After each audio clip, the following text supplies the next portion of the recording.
आज हम हिंदी अनिवार्य में आरओ पुस्तक में संकलित कवि राम नरेश त्रिपाठी द्वारा रचित काव्य पथिक के पदों का अध्ययन करेंगे।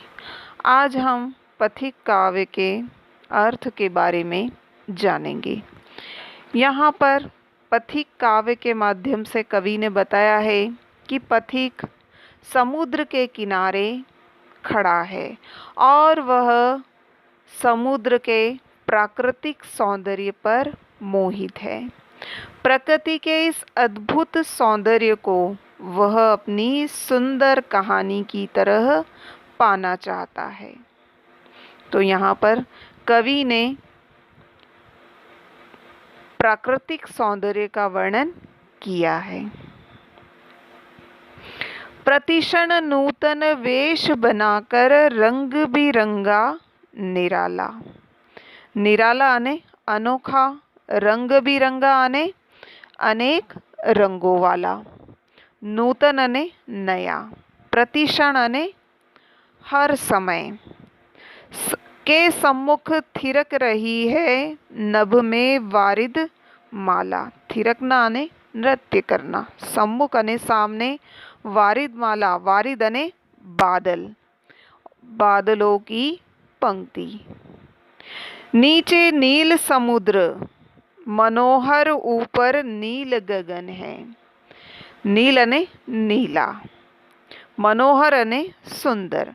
घन पर बैठ बीच में बिचरू, घन अने बादल, बिचरू अने विचरण करता, यही चाहता मन है।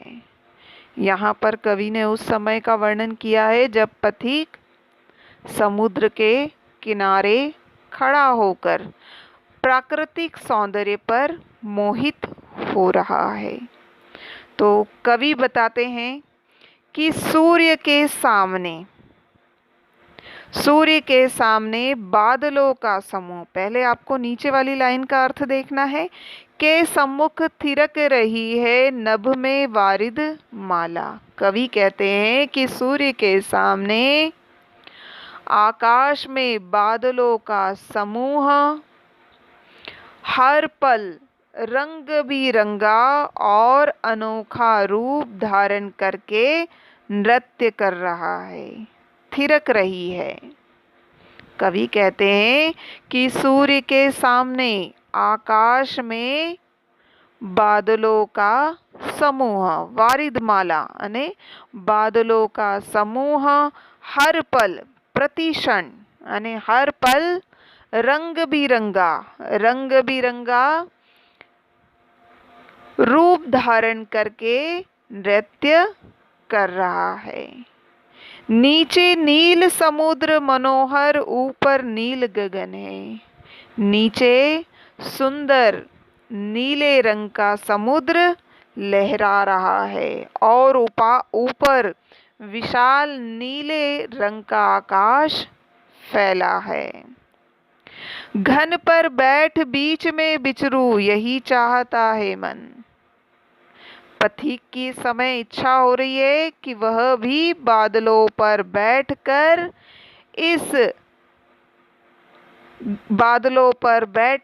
इस सुंदर दृश्य का विचरण करे। एक बार फिर से देखिए। कवि कहते हैं कि सूर्य के सामने आकाश में बादलों का समूह हर पल रंग बिरंगा अनोखा रूप धारण करके नृत्य कर रहा है। नीचे सुंदर नीला समुद्र लहरा रहा है और ऊपर विशाल नीला आकाश फैला हुआ है। इस दृश्य को देखकर पथिक की इच्छा हो रही है कि वह भी बादलों पर बैठकर अंतरिक्ष में इस सुंदर दृश्य में विचरण करे, इस सुंदर दृश्य को घूम घूम कर देखे। तो अब आगे देखिए। रत्नाकर गर्जन करता, मलया नील बहता है। रत्नाकर अने समुद्र, मलया नील अने मलय पर्वत से बहने वाली हवा। हरदम यह हौसला हृदय में प्रिय भरा रहता है। इस विशाल विस्तृत, विस्तृत ने जिसकी कोई सीमा नहीं हो, महिमामय अने जिस जो महत्वपूर्ण हो, महिमाशाली हो, रत्नाकर के घर के, रत्नाकर ने समुद्र, कोने कोने में लहरों पर बैठ फिर जी भर के। अब यहाँ पर कवि क्या कहते हैं कि समुद्र के तट पर खड़ा हुआ पथिक अपनी प्रिय व्यक्ति को, अपनी प्रियतमा को संबोधित करते हुए कहता है कि यहाँ समुद्र अपनी ऊंची लहरों से, रत्नाकर गर्जन करता है, यहाँ पर समुद्र अपनी ऊंची लहरों के तट पर टकराने से के कारण गरजता हुआ सा लगता है। मलया नील बहता है और मलय पर्वत से बहने वाली सुगंधित हवा यहाँ बहती रहती है। हरदम यह हौसला हृदय में प्रिय भरा रहता है।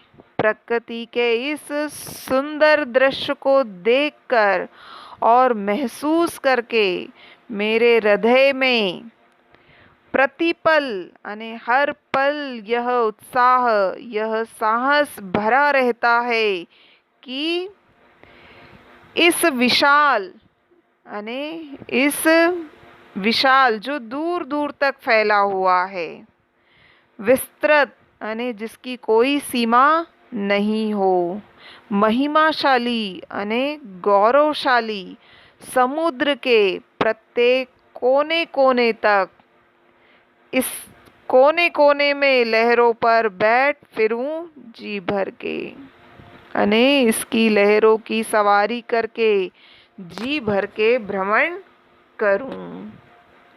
तो फिर से देख लीजिए एक बार और।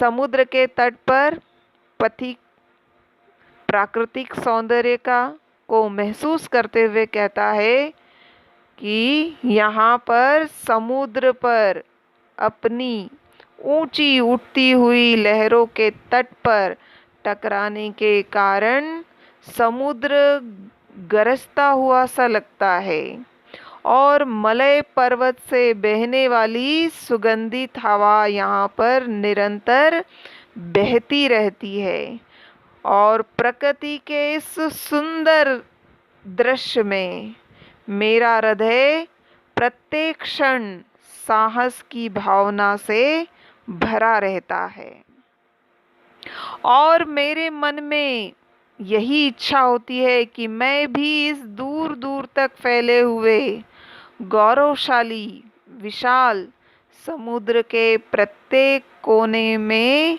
इसकी लहरों की सवारी कर जी भरकर भ्रमण करूं। अब आगे देखिए। निकल रहा है जल निधि तल पर दिनकर बिंब अधूरा। जल निधि यानी समुद्र के तल पर निकल रहा है जल निधि तल पर दिनकर बिंब अधूरा। दिनकर अने सूर्य, दिनकर अने सूर्य, बिंब अने प्रछाया। जल निधि तल अने समुद्र का तल, समुद्र के का जल। कमला के कंचन, कमला अने लक्ष्मी, कंचन अने स्वर्ण। मंदिर का मानो कांत कंगूरा, कांत अने सुंदर, कंगूरा अने शिखर। जैसे मंदिरों का जो शिखर होता है ना, गुंबद जिसे कहते हैं, सबसे ऊंची चोटी को क्या कहते हैं? शिखर। तो यहाँ पर कवि ने कंगूरा शब्द का प्रयोग किया है। लाने को निज पुण्य भूमि पर, निज अने अपनी, पुण्य भूमि अने पवित्र धरती। लक्ष्मी की असवारी अने किसी वाहन पर विराजमान, असवारी अने किसी वाहन पर विराजमान होना। रत्नाकर ने निर्मित कर दी स्वर्ण सड़क अति प्यारी। निर्मित करना अने बनाना, रत्नाकर अने समुद्र। अब यहाँ पर निकल रहा है जल निधि तल पर दिनकर बिंब अधूरा। पथिक कहता है कि समुद्र की सतह पर, समुद्र की सतह पर सूर्य की आधी परछाई दिखाई दे रही है। जब सूर्य उदित होता है तो समुद्र की सतह पर सूर्य की आधी परछाई दिखाई देती है। कमला के कंचन मंदिर का मानो कांत कंगूरा। और जो आधी परछाई दिखाई दे रही है सूर्य की समुद्र में, तो आधा सूर्य क्या हो रहा है, जल में डूबा हुआ है। तो यह दृश्य ऐसा प्रतीत होता है जैसे समुद्र महादेवी लक्ष्मी का सोने से निर्मित शिखर हो। और जो आधा चमकता हुआ सूर्य जल में दिखाई दे रहा है, उसका जो सुनहरा शिखर दिखाई दे रहा है, वह ऐसा प्रतीत हो रहा है लाने को निज पुण्य भूमि पर लक्ष्मी की असवारी। रत्नाकर ने निर्मित कर दी स्वर्ण सड़क अति प्यारी। कवि कहते हैं कि यह दृश्य ऐसा प्रतीत होता है कि जैसे समुद्र ने अपनी पवित्र भूमि पर धन की देवी लक्ष्मी की सवारी निकालने के लिए अपनी सतह पर अत्यंत सुंदर सोने की सड़क बना दी है। अब यहाँ पर एक चित्रात्मक वर्णन कवि ने किया है कि समुद्र की सतह पर सूर्य का उदित होते हुए सूर्य का जो प्रतिबिंब है वह कैसा दिखाई दे रहा है, आधा दिखाई दे रहा है ना। जब वह आधा जल में दिखाई देता है तो वह कैसा होता है, स्वर्णिम होता है। तो यहाँ पर कवि ने कल्पना की है कि वह दृश्य ऐसा प्रतीत होता है जैसे लक्ष्मी, माता लक्ष्मी के सोने का निर्मित शिखर हो। और जो आधा चमकता हुआ सूर्य का जो शिखर दिखाई दे रहा है वह ऐसा प्रतीत होता है जैसे समुद्र ने अपनी पवित्र भूमि पर लक्ष्मी की सवारी को निकालने के लिए अपनी सतह पर अत्यंत सुंदर सोने की सड़क बना दी है। ठीक है, अब आगे देखिए। निर्भय दृढ़ गंभीर भाव से गरज रहा सागर, लहरों पर लहरों का आना सुंदर अति सुंदर। कहो यहाँ से बढ़कर सुख क्या पा सकता है प्राणी, अनुभव करो हृदय से अनुराग भरी कल्याणी। अनुराग अने प्रेम, कल्याणी अने कल्याण करने वाली, निर्भय अने भय से रहित, दृढ़ अने मजबूत, गंभीर अने गहरा, और कल्याणी अने कल्याण करने वाली, और अनुराग अने प्रेम। तो यहाँ पर पथिक कहता है कि हे प्रेम से भरी हुई मेरी प्रिय, देखो मैं समुद्र के तट पर खड़ा हुआ उसके सुंदर रूप को देख रहा हूँ। समुद्र निडर यानी भय से रहित, दृढ़ यानी मजबूत, और गंभीर भाव से, बड़े गहरे भाव से वह गरज रहा है।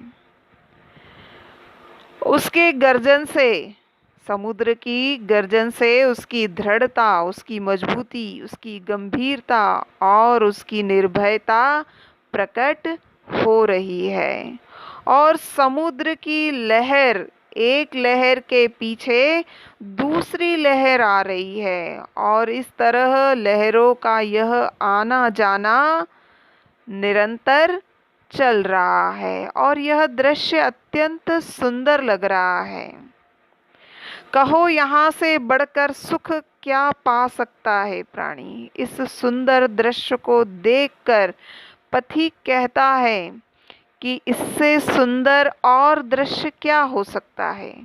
प्रकृति के इस दर्शन से, प्रकृति के इस प्राकृतिक सौंदर्य को देखकर जो सुख मनुष्य को मिलता है, इससे अधिक सुख संसार में उसे कहीं भी नहीं मिल सकता है। अनुभव करो हृदय से इस सौंदर्य को, अपने हृदय से यदि महसूस करो, हे अनुराग भरी कल्याणी, हे प्रेम से भरी हुई कल्याणी, तुम इसे अपने हृदय से महसूस करो कि तुम इस सुख की कल्पना करो और मन ही मन इसे अनुभव करो कि इससे बढ़कर सुख और क्या हो सकता है।